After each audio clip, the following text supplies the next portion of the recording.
હું આ લોકોને નહીં છોડું.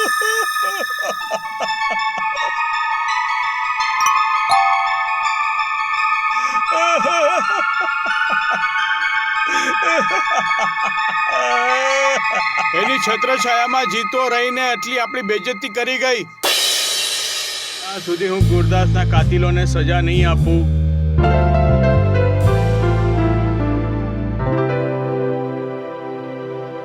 ત્યાં સુધી હું તારા પ્રેમનો હકદાર નહીં બની શકું પ્રીતો.